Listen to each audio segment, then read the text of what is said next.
Welcome to Kendall Speaks. I'm Dr. Brian Stewart, Kendall Campus President, and welcome to today's Kendall Speaks on our BIT Center.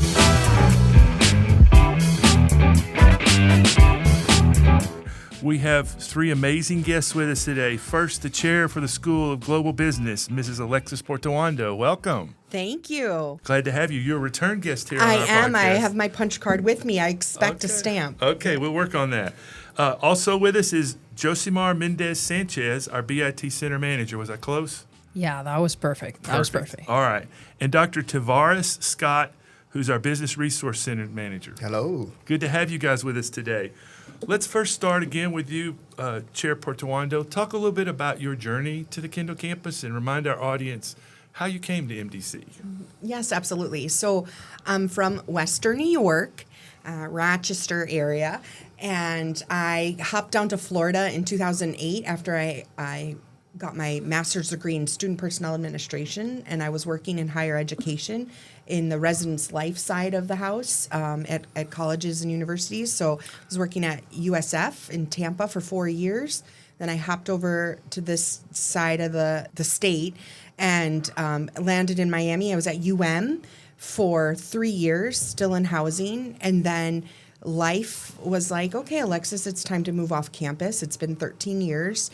And so I took a job at Miami-Dade College as a Communities of Interest Manager, which was a hybrid role between the student affairs experience that I've had before and to get me into the academic affairs side. So I did that position for 4+ years. And then I took the opportunity to step in as the chairperson for global business at the Kendall campus.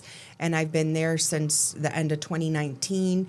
And I'm still here living the dream, and so it's been great. I live close to campus, so I can't get out of my system where I used to always live where I worked. So I tried to move as close as possible to where I work, just for comfort's sake. And so here I am, and as the chair still. And this BIT Center is sort of your little baby that Yes. we got through. So the BIT Center, or the Business Innovation Technology Center, if you have more time on your hands to say, has been in the works for some time. We had years ago applied, to do a grant, and we were able to get the grant to extend to Wolfson as home base for the BIT Center. But Kendall, being the largest campus, really had a need for a BIT Center as well. And so we did for some time have a temporary location of a BIT Center, but it just wasn't the razzle-dazzle that we needed. And so with lots of planning and funding maneuvers to get enough funding to have from one year to the next to add so we could do the whole BIT Center renovation, it took some coordination and planning to get there. So it took a couple years. But thank you to Christina Mateo for really being an advocate to make that happen. And of course, to Dean Fuertes and her support of Kendall having a strong BIT Center as well. So a pretty penny later and some months of good construction, we were able to open in March of 2025 our BIT Center for the MDC community students and community members, as well as faculty and staff. And so it's been a beautiful addition to our just facilities and offerings, and being able to be a strong business hub for our students. That's great. I want to go back to one thing you said about your background, and this isn't news. I'm not breaking news here. Okay. But one day, possibly, we might have dorms on campus, and maybe you might be able to play a role in that. I'd be your gal. That's definitely my area of expertise for a long time. I worked in first-year housing. I worked in residential colleges with faculty and residents. I worked with specialty populations, international student populations, and I know our student athletes have a lot of international students. Correct. And so definitely it's a personal passion area for me, and I can't get it out of my system. But yeah. Well, there's no news in that. There's nothing coming, but that's just a aside for Please our conversation. include me in any conversations. You got it. All right, let's meet Joe over here. Joe, tell us a little bit about your background and what brought you to the Kendall campus. Sure. So a little bit about me. I was born and raised in Venezuela. That's where I did my bachelor's. My bachelor's is in chemical engineering, actually. It's not business. I'm waiting for everybody to yell trader. That's okay. Trader. You have a unique background. You do. You have a lot of Yeah. classes under your belt. Yeah, so I really like the word of entrepreneurship and innovation, and I decided to go to grad school, and I took 2 master's degrees in Europe, one in France. It was focused on supply chain, and the other one was in innovation and how to bring new products to life. And That's what got you in our business. that world, was those what two, got me. Yeah, it was That was like the like a little, smoothly road Right. to getting to the business world. So after that program in innovation, I worked some time in universities, teaching and helping people, like put products out there, do research and innovation. And then I started working as an innovation consultant. And that led me to work with a client that was building an educational platform. It was like a video course platform. And I learned a lot about education there. I taught a lot as well in that platform. And then I saw a position from Miami-Dade College searching for somebody that works in the Business Innovation and Technology Center that was willing to create programs for students to help them catch up with how fast technology was moving, in the business world, and help them, get training on those. And I saw that was my interest, and I decided to apply, and then I ended up getting the job and starting to do those things that were really similar to what I did in my previous role, helping students, understanding AI and technologies and how that will have a repercussion in their lives. Here, what I do most of the time is programming, and I help our School of Business, and now not only the School of Business, but the rest of the community at Kendall campus and other campuses to see how technology is changing the business world, and it could change their discipline. I'm also very, very privileged that I was part of the first cohort of the eLab projects. I don't know if you heard about that earlier this year, I think. Yeah, this year. That I started working more not only with the people of the School of Business, but with other disciplines like, let's say, dance and performance here at the Kendall campus, and introducing how the future of their field is going to look like. Because I'm very passionate about the future. I call myself a futurist. And my project in the eLab, it was how to introduce futurology and helping others understand the future of their fields and disciplines. So that's kind of where I come from and what I have done. Well, we're equation. glad you found the Kendall campus. It sounds like it's a good fit for you right here. So Yeah. welcome. And Tavares, tell us a little bit about yourself before we... Well, hello. Well, I am a Good radio voice, by the way. Yes, Thank you. yes, A+, easy listening. born and raised in Miami. Love Miami. Would never leave. Love the culture. I am a proud Miami-Dade graduate. Actually, part of the first graduating class of the Supervision and Management program when it first started. So that really got my interest into management. Worked for Miami-Dade at the medical campus for 9 years. That's a good place. Yes, it is. In the School of Health Sciences, and went up to other institutions, and doing that, went to get my master's in management, where I've grown to love. And in 2016, started to teach at the Kendall campus in supervision and management courses, and came back home to Kendall campus. That's right.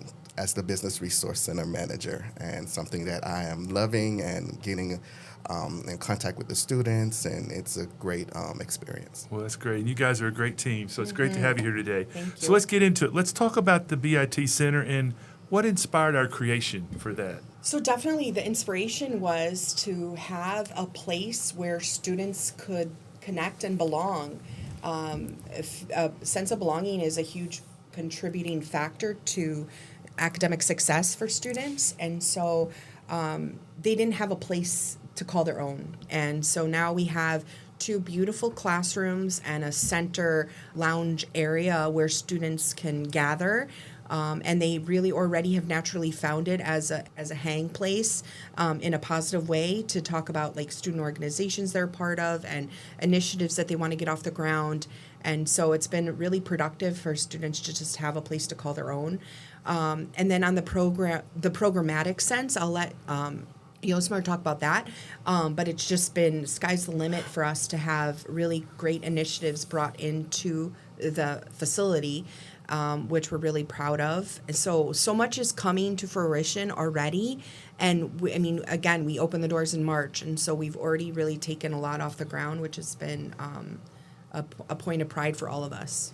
Yeah, I think that like the BHT Center started even before like the big opening, the grand opening of this space. And I think that like the reason why it started is because we wanted to enable or like put at their disposal a place where we can find like supplemental training than their academic studies, and something that gave them like a competitive advantage at the moment that they enter to the workforce. So we know that industries often they ask for certifications. We often know that like employers they ask to strengthen certain skills, and the BHT Center is our response to help them get there as fast as efficiently we can, Yeah, like providing stay hands-on. current. Yeah, and stay current. Because sometimes we always argue this, like sometimes maybe a textbook, it takes a lot of time, like a new idea or an emerging technology to make it there. But if we engage our students maybe with somebody working in a financial institution or an NGO or, other kind of company, they will be able to know what's going on Especially in those with the business change and the spaces. speed of change now. Yeah, too. and especially with emerging technology. Yeah. So these people will be able to share, and they will be able to tell us or to point us in directions that without them, we will not know where to go. So that's kind of like also part of the role. Is just like bridge that gap or build that bridge between the students and the college with the industry. That's great. How does our enrollment look here at the Kendall campus? It looks fabulous. Thank you very much. Yes, we've grown. Kendall campus, though, for the School of Global Business, we are 35% of the enrollment for global business college-wide is at Kendall. And so that's, out of the 7 campuses that offer business programs, we're 35% of that enrollment. And we have a strong student population. We have the best students, and we shine in all programs. Our bachelor's programs in leadership management innovation, supply chain management, and of course, like our associate programs, our associate in arts and business administration, our AS in marketing, etc. Like we have just had a lot of positive growth. Let's stay on that. That's exactly where I wanted to go next. Let's talk about our programs and our workshops, and all the certifications. Let's make sure our audience knows, a good picture of what goes on here at Kendall. Yes, for sure. So, like Yosmar was saying, is that we're able to stay current with the industry certifications that we have and link them directly to all of our programs. So, for example, we have an AS in marketing, which is strong as it is, but we can supplement it with certifications with Hootsuite and with Wix.com. Like we have a website, resources with the website so people can create their own website for companies that they may have. And these opportunities really just help enhance for students. The biggest one that we have, the Bloomberg terminals, which we actually have 4 terminals at the Kendall campus, which is a great access for students, 2 of which are in classrooms so that the faculty can use them hands-on in the classroom, and then 2 of them are in the BRC with Dr. Scott there for students to just be able to use on their own to study or to do research and look into investing. We have student organizations that have a big part in that, the Smith and Future Finance Leaders organization, as well as our FBLA and Alpha Finance Club that we're just acquiring. So we have a lot of student organizations that benefit from the resources there in the center too. A lot going on. Yeah. Dr. Scott, you want to talk a little bit about what goes on in your world? Absolutely. In the Business Resource Center, one of the major highlights is the tutoring that's available to our students. We have dedicated tutors for economics, finance, accounting, business statistics. Those major subjects, we notice those students need a little bit more push in, more help in. So we have dedicated tutors just for those specific, and also marketing and management and other subjects as well. One of the major highlights that we're piloting now is the group tutoring sessions. We noticed that students are working a little bit better in groups and working together. So every third Wednesday of each month, we have group tutoring sessions so they can interact with our tutors in a group session. And we hope to bring that up a little bit more, pilot a little bit more days. Yeah, it's gone well. It's gone well. They've got good turnouts and enriched conversations with the group study sessions. So it's been great. Yeah. I know we have a lot of tours. We just yesterday had a high school group from. Yes, we did. I presented to them. Yeah. Bridge Prep. Bridge Prep. Yeah, talk a little bit about some of the other exciting projects that are going on in the BIT Center and just in global business in general. So for us, for me, and it's in the middle of it right now, is micro internship program. And my first visit in the podcast Yep. world here was Yep. we got to discuss it. But so we're still living it, and it's been great. So we've expanded some cool partners. We've working with Heyday Marketing. We have X Strategy, a company, Brown and Brown Insurance, United Way, Goodwill. Bean Automotive. Bean Automotive, our friends at Bean Automotive, we love them. And so we've really just had, we've been very grateful to have the partnerships that we've had. Thank you to your connections to helping us get these relationships going. And so we're placing our students in the micro internship program right now as we speak, and they're going to be off to the races now to get their 40 hours going. And so that's been great happening. And we use the BRC and the BIT as resources for those students because they're special to us and we love them. And thank you, special shout out to Professor Erica Beckford for all her great work with the course this term and previous terms. That's great.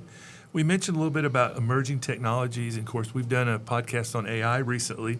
Talk about how the BIT Center gives wraparound support to all of our students. We mentioned a little bit, Dr. Scott, about your lab, but are there other things we might want to highlight? Yeah, sure. So AI is definitely one of those technologies that is disrupting the business more.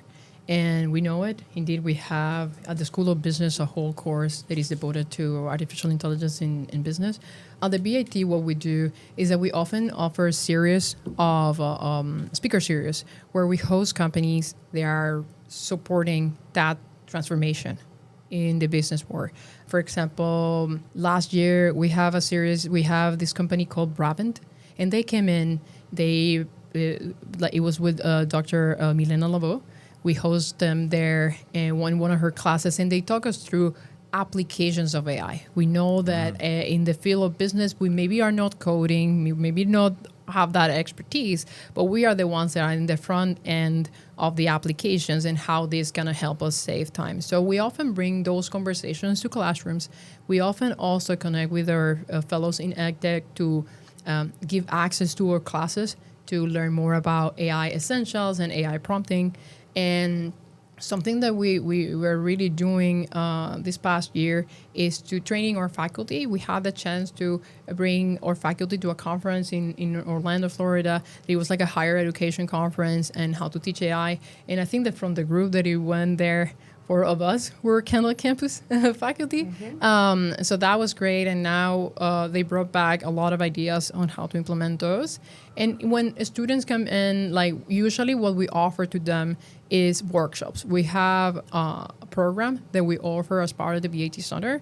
And that program offers like 3 different workshops where AI could be used either to improve or, boost your marketing game, to understand topics like how to prepare for your career in the future, leveraging generative AI, and many, many more, right? So we help students to learn a little bit more about these topics like prompt engineering and so on through our hands-on training. But we also help them, access to certifications if that's something that they would like to acquire. One thing to note is just how supportive we are as Miami-Dade College is extremely a supportive college. And within global business, we work with all our students. Like we are so large, but we have a cozy feel to us. So a student, for example, he was a presidential scholar and he graduated and he was going to go to continue on at a different university with a scholarship. However, due to funding and certain situations, the funding fell through. So he looked at Miami-Dade College, and we jumped to support and help him. So he's staying with us. He's in our bachelor's program. He's going into the accounting concentration that we have. He's interning with KPMG. Wow. He just attended the event we had where we hosted EY, and he was there able to meet people from HR, from EY in the accounting world. And we're connecting them for something that's coming up in November for a further accounting intensive experience with the Big Four that is coming to Miami, actually. And so he will hopefully be a part of that. And so just the support that we were able to give, all the faculty he had in his, Silvino Barros, Professor Barros for the accounting, he had her when in his first 2 years here, and now Dr. DeCastro in his upper division accounting classes, they've all just been able to just jump in and be supportive of the student to really make him feel like this is the place for him, and then he can continue living his dream and go on to a big cool school for his master's degree, and that he'll be a proud alum of MDC, and he'll be strong and well equipped and well prepared to work at any big accounting firm that he wishes. So it sounds like more than just what goes on in the classroom, we give our students opportunities outside the classroom. You got it. Which is great for You them. got it. One of you talk a little bit about how we give students hand-on opportunities. Yeah. So something that we often do is that, as Alexis mentioned earlier, the BIT Center is home for a couple of student organizations. And as she said, the example of a SMIF. SMIF stands for Student Manager Investment Fund. And what this fund actually does, or what this group of students actually does, is that they manage a real fund of I think it's more than $50,000, and they actually trade this money.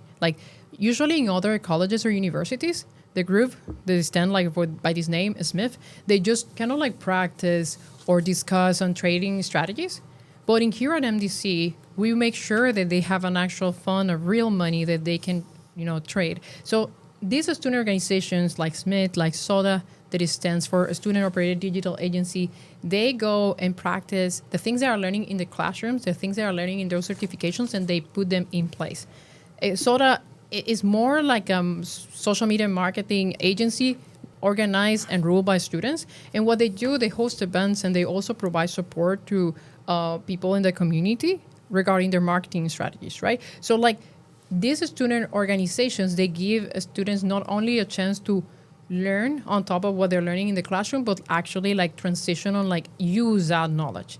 And most of the organizations that are, they live or they build their community around the Business Innovation Center, like Alpha or like FBLA, they promote that. They try to transition just from talking about topics, but actually have the application and build in their experience to transition to the workforce. Thank you for that. Tavares, I want to go back to the Business Resource Center. Talk more about what you see in that lab and how you guide our students to be successful in class. Absolutely. I see it as a safe space for students that can come in and actually invest in themselves. Along with the tutoring, we have people that come in and to help other students. We have different industries that workshops and things of that nature that we have in the Resource Center as well. Our study spaces are innovative, along with the BIT Center. We use their innovative classroom for group work, group projects, in case there are real-life situations that they may encounter, scenarios in the classroom that we can actually act out in the actual Innovation Center classroom as well.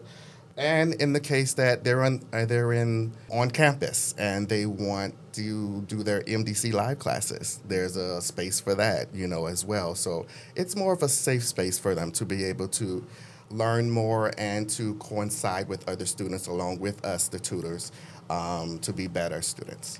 Yeah, and it really is an amazing space. We ought to make sure our audience knows it's on the 4th floor of Building R. Yes. And probably has maybe the best views on campus. It does, Absolutely. It's definitely. amazing It does. sitting up there. Yes. It's You see the racquetball courts. Yeah, just the softball fields, So- everything. yeah. And he's very popular, I should say. People are from other campuses, when they come here, They say, Yes. "Can we use your Yeah. space? Can we use your space?" It's like, well, Absolutely. yeah. Get in It's a line. dynamite. I'd love to teach a math class up there. But that's- we've sort of talked a lot about our micro internships and our partnerships, but let's talk a little bit of how the BIT Center connects with local business and industry.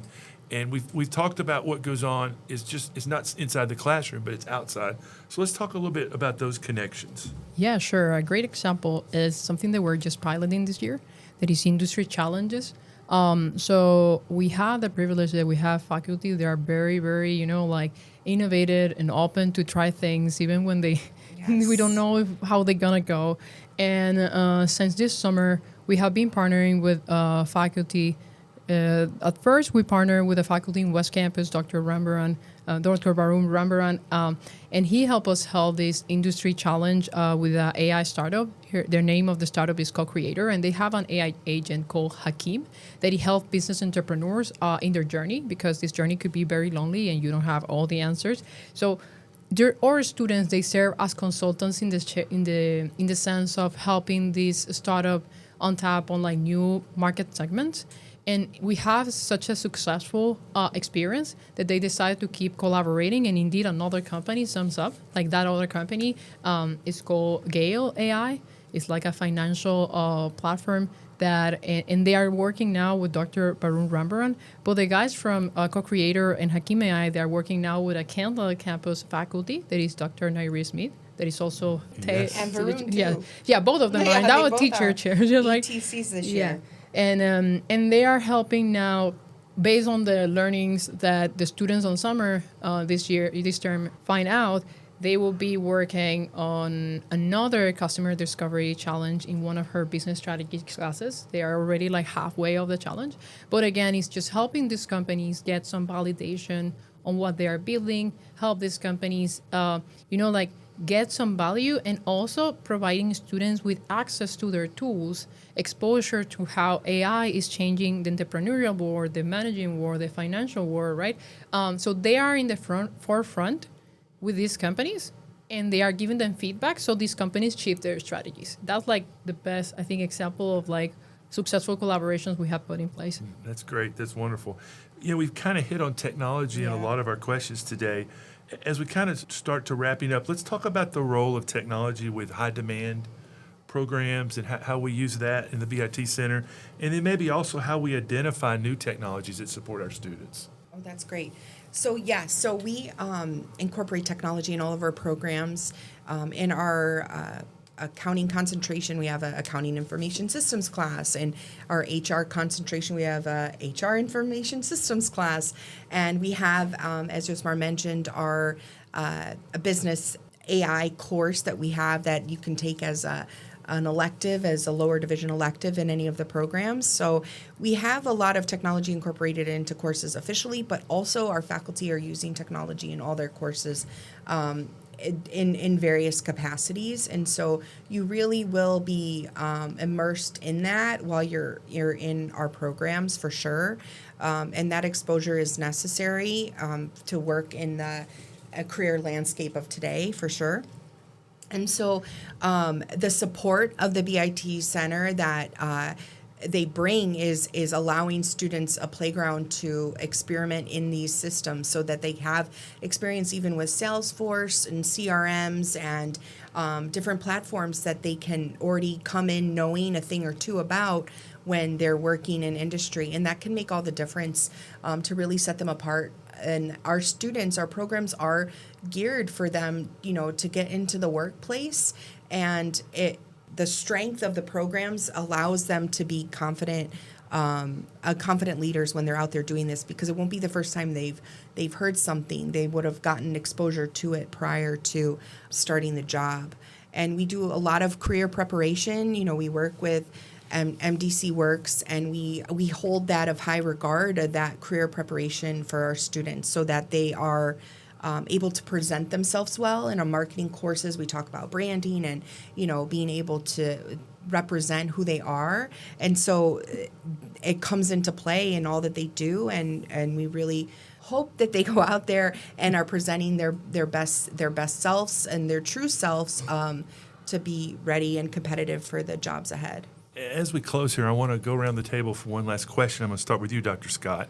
We have an audience that's listening to us today. What would be the one or two or three things you would tell them about our programs, about our BIT Center? What would be the thing that's on your mind that would help students? I would definitely say student awareness. Students are not as aware that these opportunities are available to them, these facilities are available to Very them. true. So that is a big thing for me, to get the word out there and let them know that, hey, we do have a BIT Center, we do have a Business Resource Center, we have tutors, we have industry contacts that are available to you, and make use of it and access it. That's great. Which I should probably apologize at this point for all the tours I lead and interrupt your areas. But, Yeah. but I do it's love to okay. bring How tours up there cute. because you're exactly right. It is a place that students don't realize we have, and it is a very great place. Absolutely. Joe, what would you say? What would be the thing you would say to somebody listening that they might be considering Miami-Dade College? I will say that if they go to the School of Business or if they go to the BIT Center, they're gonna find somebody that like really cares, and that their faculty, their professors, and the staff, they're gonna make the most of helping them get to whatever they want to go next. Either if it's transferring, either if it's like getting a job in a Big Four, you're gonna find this kind of like community of people that will help you get there. And if you have an interest, let's say you want to learn more about business intelligence, you want to learn more about AI, you want to start a club like it happens with the guys from Alpha, Right. or you want to build your own project, you're gonna find support. And even if we don't have it like listed in our website, we're gonna find a way, because we Yes. always find a Yeah. way. But it's more a matter of like, if you come here and you ask for help, help will come to you. Yeah, and I think what you said, we have incredible faculty, really do, and staff too. So that is great support. All right, Chairperson Wanda, you have to follow those two. What would how you do say? Follow when they do it so well? That's why I put you last. so. Okay. I will say that Yosmar and Tavares are both adjunct faculty for us in global business. Oh, you didn't tell us that in the intro. I know I do hire well. You do. I find the good ones and I keep them, and then I work them very hard to be adjuncts. So I will just say that yes. So we are a hidden gem, and we're not hiding, but we're there. And so our programs are strong. They're competitive, and yes, our faculty are amazing. But just the environment is very conducive to the support that you need to be successful. College is an experience that's unique to everybody who goes through it. And so my experience years ago has been, a certain way, and experience of today is definitely different. And so we stay as current as possible with how things are and working within the realities in which students are bringing their experience in. We pivoted during, pandemic. We pivoted in our approach of things, and we continue to do so as needed. And so we really are on this current, and sails ablazing. Well, you guys have been great today. Thank you for your great comments. We do like to end our broadcast with turning the microphone around. If you would like, you can ask me any question you want, and we've had a lot of fun with this. You don't have to, but I will answer anything you want. So whoever wants to go. Oh, that's nice. A little spin on things. That's really cool. Do you two have anything? I don't. It could be like like Dr. Stewart asked us a lot of questions about technology. Yes. I wonder, like, what is your favorite emerging technology, Oh, and why is cute. that? Well, let me talk old school for a minute, because I am a math teacher at heart, and Okay. I'm teaching college algebra this semester, and I didn't realize it, but it's been 20 years since I actually had a classroom of my own. I've taught nursing when I was at the medical campus. Every year I did a math review, and I've helped redesign math, but I didn't realize it'd been that long since I was in the classroom. And I was lecturing a couple days ago thinking about the graphing calculator, how awesome a tool that was. And so I know that doesn't answer your question. What I would say to your question is I think AI is really important, because one of the things I'm teaching our honors college students, and I have to give them a project. And so I used AI to help come up with ideas for them. And they're honors students, so what would you expect? But I've already had 3 of them present their ideas, and they're incredible. And so I think that AI and everything statistics is one of my favorite courses to teach, and I always had them do a project. But college algebra is not a very easy one to do a project on, and it was a requirement for an honors college class. And just this few groups of students have come up with amazing ideas. So I think the AI and how we can use that in the classroom is going to really change the future. So Thank you. That's a great question. Awesome. Love it. Tavares, anything you want to ask? You can say no and let me out easy if you want. What fun is that? I know. Hit me with something. Well, you kind of answered it. What's your favorite class to teach? Are Actu- there any other classes? Yeah. Actually, my favorite class is Cal 1. I love Cal 1. Statistics is probably my favorite that just anybody would take, but Cal 1, I always loved teaching that class. And actually, that's what I was going to teach this semester for the honors college students, but I thought let's start with college algebra and we'll build our way to that. But calculus would be my favorite to teach. Wow. We have the business calculus class in the math department. I've taught that a million times. Yeah. I have some cool. stories about that class. The All first time I right. taught it, I'll just tell a brief story. I was at University of North Texas. I grew a beard to look older. Obviously. And I was 20 years old. I'd gotten my bachelor's, and I was teaching business algebra. And it was an afternoon class. It was full. University of North Texas had a lot of fraternities and sororities, and so the class was full of guys, and it was I'm glad I had a beard because they didn't realize how young I was. But there are a lot of stories related to that class and how, because, the business students have a different focus on the math that they need. And so I tell my students a lot of stories. So if you come to my class, you'll get to hear some of those. Well, I'm going to do an observation. Come on, you need to. I'm just a math faculty at that point. You're a chair. All right, what's your question?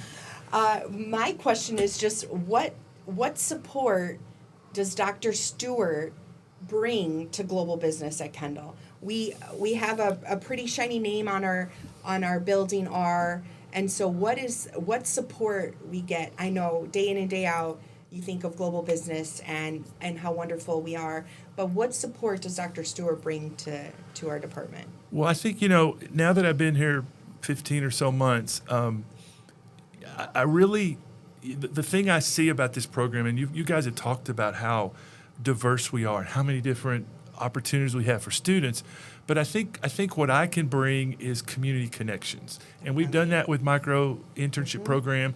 I have one with a drama program that wants to be a part of it. I'll tell you All right, about perfect. off the air. I love that. But I love being in the community. I love making connections, and we have so many people when I go to meetings that graduated from this campus, not MDC, Kendall campus, or South campus is what I like to call. And so what I hope I can do is be a connector. Because we offer so many great programs, and you all have mentioned the great technology in our BIT Center. We need to, and you said it best, Tavares, we got to let people know about what we've got. Because if we do, the high schools are so many different segments of where we live. And hopefully that's what I can bring, is I can be that connector, and then I can just turn them over to you guys, and you can make it Yeah. work. I appreciate that, and you've been doing that for us, so thank you. Okay. Well, this has been a great conversation. I appreciate you spending a Friday afternoon with me here. I want to thank my head writer, Christine Sines, Paul Klein, our executive producer, and Alex Bellows, our producer. So thank you for now, and goodbye.